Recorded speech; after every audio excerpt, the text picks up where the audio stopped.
See you on the plane. They're with you on the plane? They travel with them. Yeah. They have better seats than I do. President, what can you tell me, Prime Minister, about your goals for NATO and Article 5 today? We're with them all the way. I mean, if you take a look at the numbers, we're with them, and they have very big things to announce today. I don't know if you've taken the vote or you're going to take the vote, but I've been asking them to go up to 5% for a number of years, and they're going up to 5%, and that's a big, from 2%. And a lot of people didn't even pay the 2%. So I think that's going to be very big news. NATO is going to become very strong with us, and I appreciate doing it. Perhaps you want to talk? Yeah, absolutely. Let me first, before I go to the spending, I just want to recognize your decisive action on Iran. Thank you. You are a man of strength, but you're also a man of peace. And the fact that you are now also successful in getting this ceasefire done between Israel and Iran, I really want to commend you for that. Thank you very much. And I think this is important for the whole world. Then on spending, it's absolutely true. I want to state here, without President Trump, this would not have happened. In 3 stages. When you became president in 2016, 2017, you forced Europeans and Canadians to pay more. At this moment, the result of that phase is $1 trillion extra aggregate defense spending by the Canadians and the Europeans. Then came phase 2, when you became president in January last year. Phase 2 is that all the countries not yet on 2% have now committed to the 2%. This is the old goal from Wales in 2014. 7 were not on 2%, some were saying somewhere in the 2030s. Now this year, all of them, including Canada, including Italy, including Belgium, they have all now committed to the 2%. And now comes the big splash. Today, we will decide to go to 5%. We have to keep ourselves safe for our adversaries, but also because it is fair to equalize with the United States. With this 5%, the Europeans and the Canadians will equalize their defense spending with the United States. So this is not about American taxpayers paying more, this is about Europeans, Canadians paying more. And again, this would not have happened. I'm really saying this here, and some people might criticize me, but then when I speak with them, they all say, yes, you're right, this would not have happened if you would not have been elected in 2016 and re-elected last year and back into office in January. So I want to thank you. Well, thank you very much. It's a great victory for everybody, I think, and we will be equalized very shortly, and that's the way it has to be. It's going to be a lot of money too, a lot of defense. Trillions extra. Yeah, and we have a great relationship, and we've had a great relationship from the beginning. Highly respected man, and yeah, we appreciate you being here too, everybody. We really do. We have a tremendous group of people on my left and a tremendous group of people on my right. They might be even better than my people. I don't know. Let's have a fight. Let's figure it out. Anyway, but we appreciate it, and we've had a tremendous relationship, Mark and I, and we've really worked on this subject for a long time. And when Biden was here, it just died like everything else died. And now it's, you're going to take, I guess, a vote today, right? Absolutely. Today we will decide unanimously to do this. That's my absolute conviction. So we can't talk about it until the vote's taken, because sometimes, you know, strange things happen with those. But I think you're going to. I'm not too worried. I think you're going to do very well. Everyone's very happy about it. Go ahead. Yes. President, how is the Iran-Israel ceasefire going, in your opinion? I think very good. I think very good. Israel came back yesterday. I was so proud of them. Because they came back, you know, they went out because they felt it was a violation, and technically they were right, but it just wouldn't have worked out very well. And they brought the planes back. They had gone on to another journey because there was a little bit of a violation, and I said, you got to get them back. And they came back, and it was a great thing, and it's going very well. Mr. President, what is your response to the foreign minister saying he still wants to enrich nuclear? Hello, Katie. She's so great, this one. Any question she asks, I'll answer. Well, maybe I better not say that. What was your question? What is your response to the Iranian foreign minister continuing to say Iran will enrich uranium and pursue nuclear weapons? Well, I don't know if they've said that, but I'll tell you, the last thing they want to do is enrich anything right now. They want to recover. And we won't let that happen. Number one, militarily we won't. I think we'll end up having somewhat of a relationship with Iran. I see it. Look, I've had a relationship over the last 4 days. They agreed to the ceasefire. And it was a very equal agreement. They both said, that's enough. They both said it. But no, they won't do that. The last thing they want to do, Katie, is enrich. They're not looking to they're not, can you imagine after all of that, they're going to say, oh, let's go and do a bomb. There could be a day in the future, and then somebody else taking our place will be saying, don't do it. And maybe they won't do it as well, I don't know. But they're not going to have a bomb, and they're not going to enrich. And we believe all of the stuff is down there. We don't think they had nearly the time, because to get that out is a very difficult thing. It's not like moving a package or taking this carpet up and moving it. It's very difficult. It's very dangerous to do. We believe it's all down there. We had a tremendous victory, a tremendous hit, and because of that, I don't think they would have been down there, because they knew we were coming. When they know we're coming, they're not going to be down in that 30 stories underground. So. No, I think it was just a tremendous victory for everybody, including Iran. Look, they've got a country, and they've got oil, and they're very smart people, and they can come back.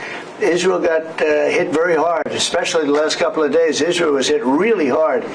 Those ballistic missiles, boy, they took out a lot of buildings, and they've been great. Bibi Netanyahu should be very proud of himself, and they've really been great.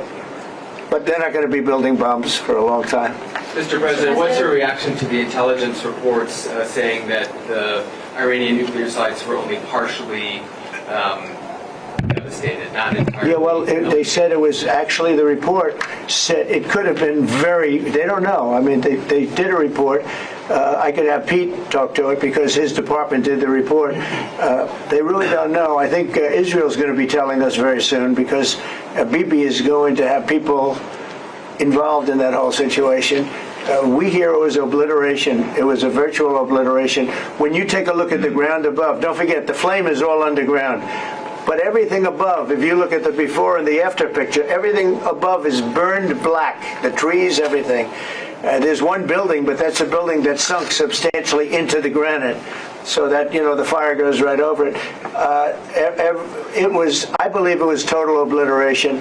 I believe they didn't have a chance to get anything out because we acted fast. If it would have taken 2 weeks maybe, but it's very hard to remove that kind of material. Very hard and very dangerous for them to remove it. Plus, they knew we were coming, and if they know we're coming, they're not going to be down there. There aren't too many people that are going to be down there.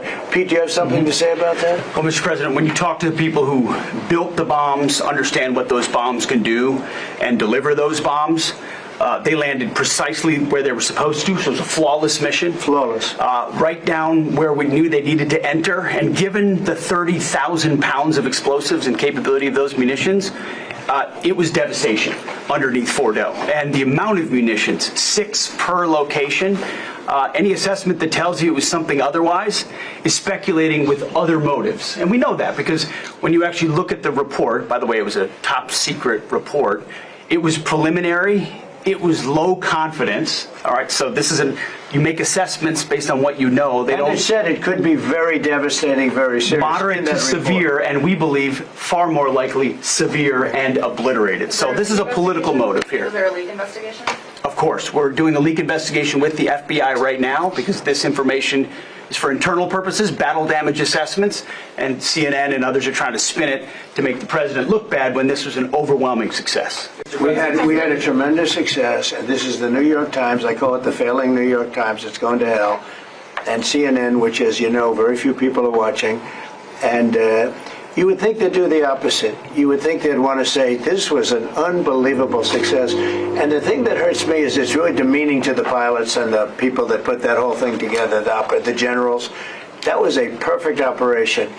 And when you look at the holes, and this was done from 52,000 feet, there was no moon, there was no light, and those 3 holes are right together.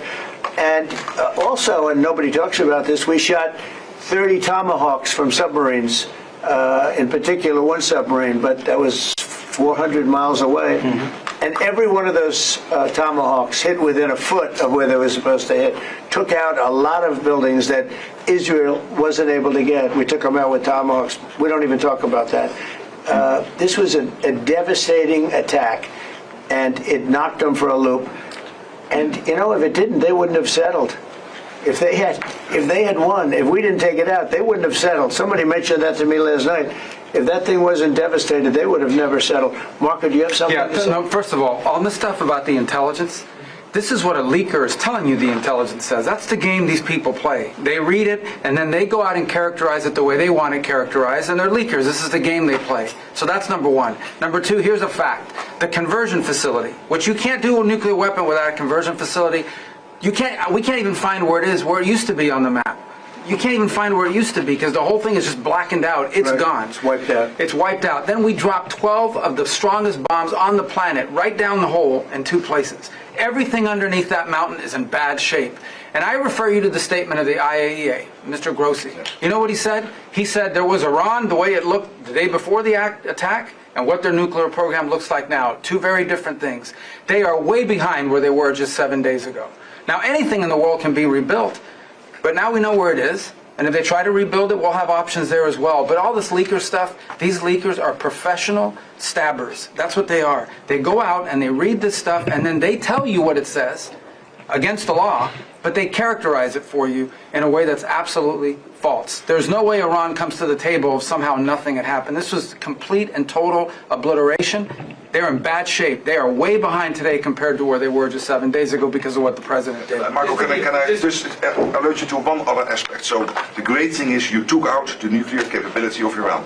This was crucial. You did it in a way which is extremely impressive. But the signal sends to the rest of the world that this president, when it comes to it, yes, he is a man of peace, but if necessary, he is willing to use strength, the enormous strength of the American military. So I think that signal to the rest of the world, this is far beyond Iran, is extremely important. So let me also point us to that aspect of what happens. They went down, Iran went down to the site afterwards.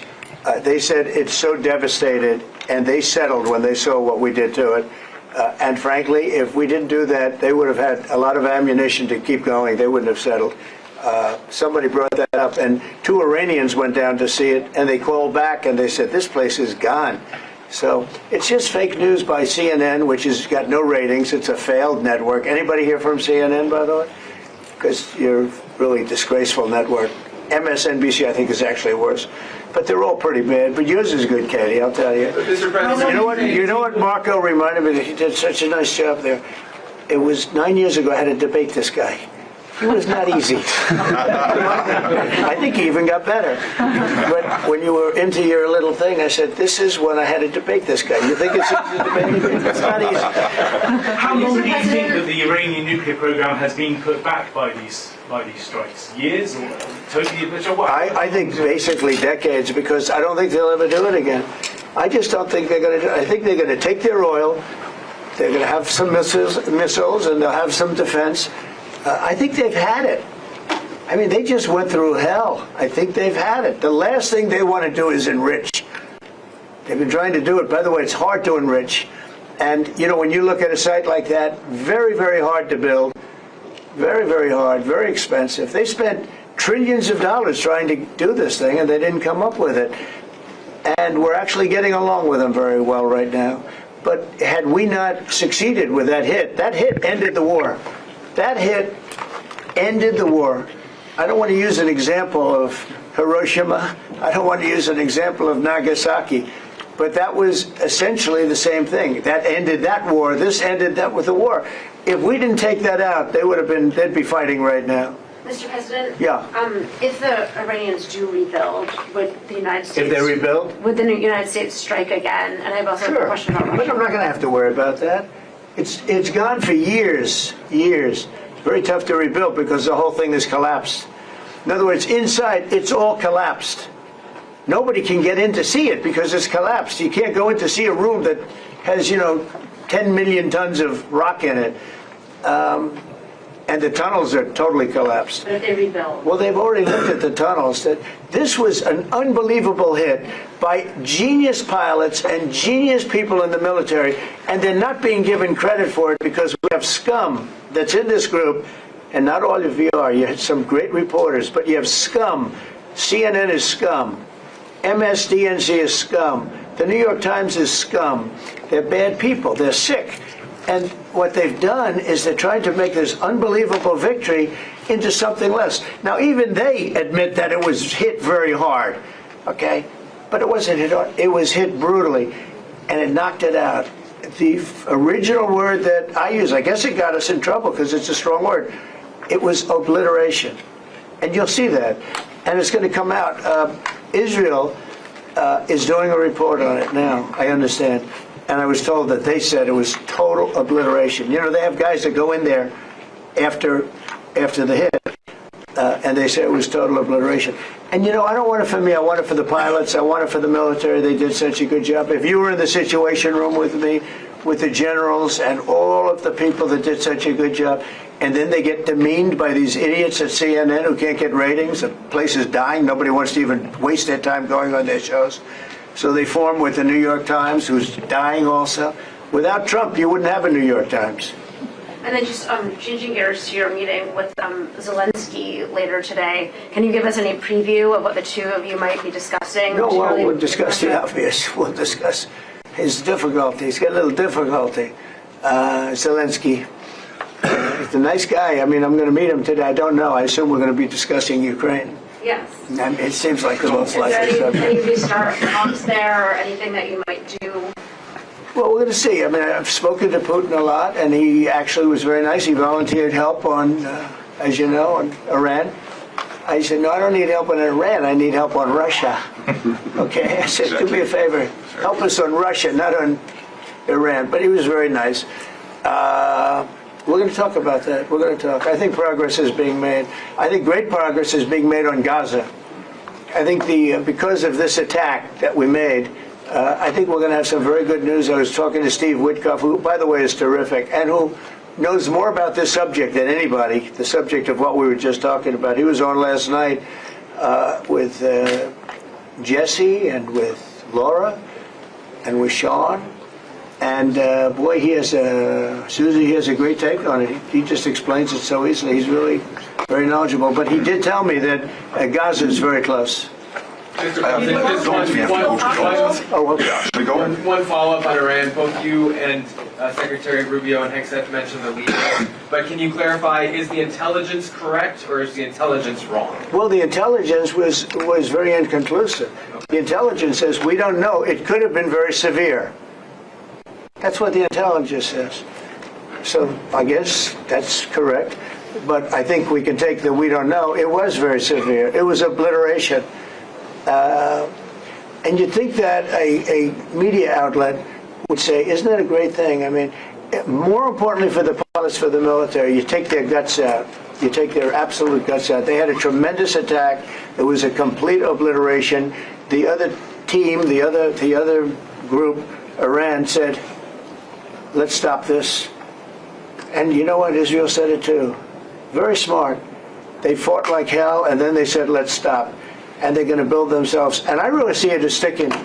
I mean, we may do papers on it, Marco. Maybe we're going to do papers. I don't even know if you need them.